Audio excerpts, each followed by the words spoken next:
This is Optimal Health Daily, episode 1412, Tackling Tendonitis, 4 Tips to Take Care of Your Tissues, by Kate Galliett of the Unbreakablebody.com. And I'm your host and narrator, Dr. Neil Malik. Hey there, happy Wednesday, and welcome back to Optimal Health Daily, where I read to you from popular health and fitness blogs to help you optimize your health, and always with a bit of my commentary at the end. Now, the post I'm about to read to you definitely hits home with me. You might remember me sharing a story of my experience with tendonitis in my left elbow. I just wish I had some of Kate's tips back then. I would probably have recovered even faster.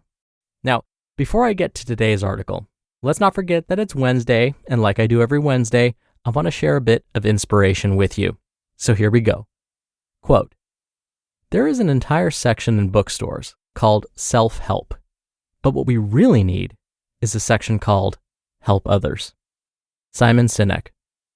All right, now that we're in the right frame of mind, let's get to today's post and start optimizing your life. Tackling Tendonitis, 4 Tips to Take Care of Your Tissues, by Kate Galliett of the Unbreakablebody.com. I've been working with a client who was dealing with an elbow tendonitis type issue. They have made amazing progress, and I'm quite proud of them. So today, I'm sharing some of the behind the scenes of our work together. Whether you've had golfer's elbow, tennis elbow, or some other tendonitis type issue, you know how frustrating they can be to figure out. I hope this article helps you improve how you approach tendon care. Tendonitis issues, a real sticky wicket. I picked up the phrase sticky wicket when I was studying abroad in college at Cambridge, England. One of its meanings is a difficult or unpredictable situation. This is a perfect phrase to use when discussing tendon inflammation issues.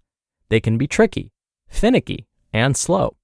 Progress is often slower in tendons than in muscles, and inflammation in the area can make sending signals to the tissue result in inconsistent responses. Signals are things that tell your body something, and to which your body will respond. Any action or inaction is a signal to your body. Sometimes things feel okay. Other times, they feel terrible. The best way to deal with a tendon issue is to avoid developing one in the first place. But sometimes things happen. In that case, the next best thing to do is press pause on whatever you were doing while you investigate what's going on, while it's still a minor issue. That way, you can head it off at the pass before it becomes a bigger issue. Investigating might simply mean resting from the activity, and then having more recovery time between bouts of the activity that flared up the tendon issue. Or it might mean stopping the activity altogether and consulting with a clinician or coach who can help you get on an appropriate program. Perpetual reminder: see a doctor for things that cause pain to ensure it's not something more serious before taking on your own training program, whether solo or with a coach. How do I avoid a tendonitis issue? Here's a quick but not exhaustive list of reasons someone might develop a tendonitis issue. 1. Overuse issue. You do too much for what your tissues can tolerate, and you surpass the zone of tissue homeostasis, where tissues can recover their best from whatever stimulus they received. Do this too often or too severely, and tissue damage becomes more likely. 2. Misuse issue. You use a technique to accomplish a movement that doesn't disperse forces as readily across your tissues, and some tissues end up being used for actions they're not tolerant of. And 3, other health issues. Tendons and all tissues need favorable conditions that you achieve through good sleep, a healthful diet, low stress, hormonal balance, and other health factors. My client was doing a program that was focused on using gymnastic rings as a training tool when his tendonitis developed. He had approached the program with intelligence. That is, he didn't go head over heels into the intensity without building up his readiness first. So how'd he end up with the tendon issue? Hard to say for sure what any one singular impetus is, but his assessment showed that some of his arm, hand, and wrist soft tissues and joints didn't have as clean of range of motion, control, or strength as I'd want for someone doing a lot of pulling and gripping especially. So we started with training to improve those things. I have tendonitis. What do I do now? Well, did you talk to a doctor yet? Remember, rule out more serious stuff when you're experiencing pain. Second disclaimer, stuff on the internet is not tailored for you specifically. Use your own judgment when deciding on a course of action. Okay, with that aside, here are the basic ideas we followed as I supported my client in his efforts. Calm stuff down, build stuff up. Often attributed to physiotherapist Greg Lehman, the phrase is simple but carries a lot of action in it. Whether you're calming tissues down or building them up, what you're actually doing is managing a lot of biochemical and nervous system activity by way of sending particular signals to the body. The point of calming things down is to clear noxious stimuli in the area, allow inflammation to do its thing, and to downregulate the afferent nerve fibers that have sent info to the brain that has resulted in the creation of a painful sensation.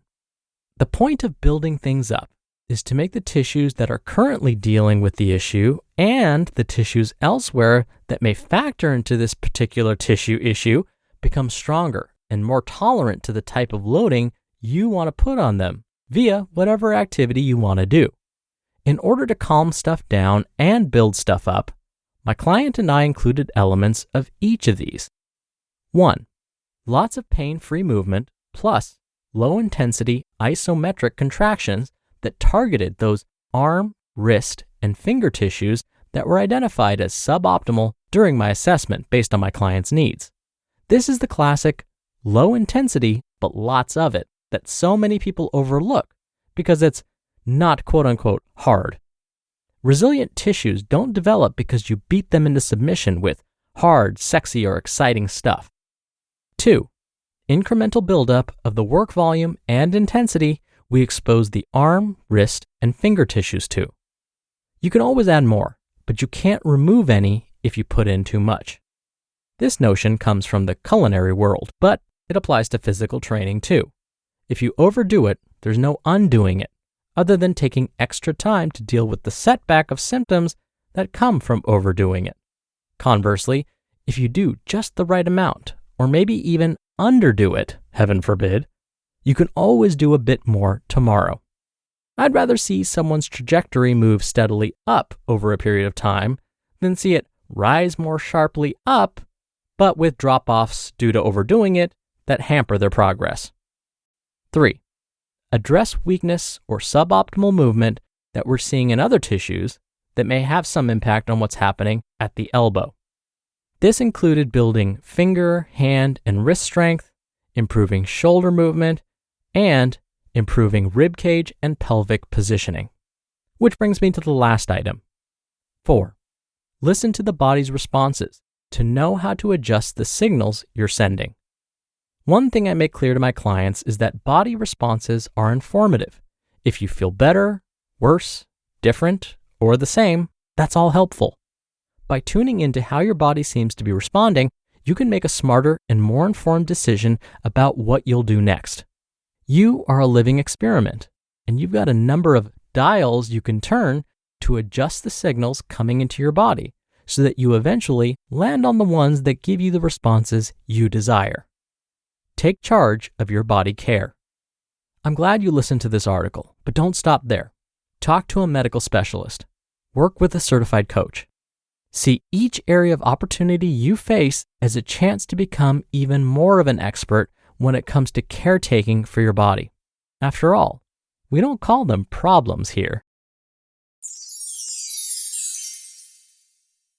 You just listened to the post titled, Tackling Tendonitis, 4 Tips to Take Care of Your Tissues by Kate Galliett of the Unbreakablebody.com. The past year's taken an unprecedented toll on all parts of our lives. So if your mental health has suffered, you're not alone, and help is closer than you think with Brightside. Brightside offers personalized, life-changing anxiety and depression care from your own home. I have family and friends who suffer from anxiety and depression, and the best thing for them has been getting professional help. Having that outside assistance has made a huge difference. You don't want to go through it alone.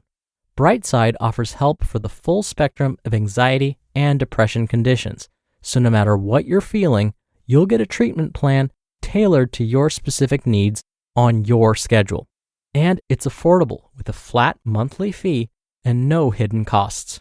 Plus, with Brightside's Better Care Guarantee, you can get a full refund within 30 days, no questions asked. Join thousands of Brightside members taking back their lives. Take your free mental health assessment and get up to $100 credit on your first month of treatment at brightside.com/OHD. That's brightside.com/OHD. brightside.com/OHD. Dr. Neil here for my commentary. Looking back at my tendonitis issue, I can probably identify the root cause: overuse. When I experienced this nasty case of elbow tendonitis, I was trying to get in shape really fast. Now, at the time, I was working at a desk job, not exercising, and dining out all the time because I would come home too tired to cook. Sure enough, around that time, when I went in for a routine physical at my doctor's office, my blood pressure and cholesterol numbers were way too high. So I wanted to fix those right away. As a result, I started working out with a buddy of mine. We committed to playing tennis once a week, strength training twice a week, and then I personally committed to swimming at least once a week, in addition to all of that. So basically, I went immediately from working out 0 days a week to 5 days a week. Brilliant, right? Well, it definitely didn't help that when we were hitting the weights, we performed all upper body movements. We both agreed that training legs sucks, so we would just focus on chest, shoulders, back, and arms. That meant lots of bench pressing, shoulder pressing, bicep curls, working all the vanity muscles. We'll combine that with swinging a tennis racket and swimming laps, which is mostly an upper body movement, and you've got the perfect recipe for elbow tendonitis, which was exactly what happened. Now, I tried to work through it and tried to stick to this crazy workout routine, and it only made it feel worse. So, after talking with my doctor, I was told I had to stop all of my activities unless I wanted to experience permanent damage. Thankfully, I did listen. Now, to this day, once in a rare while, I start to feel twinges of pain in my left elbow. But, as Kate said in today's article, I have learned from this experience. Instead of trying to push through it, I have learned that if I start to feel pain, I need to back off. My body is telling me I may be overusing this area again. In other words, it might be time to give my arms a break and perform some of those dreaded leg exercises. All right, that'll do it for another edition of Optimal Health Daily. Thank you so much for listening, and I'll see you back here tomorrow where your optimal life awaits.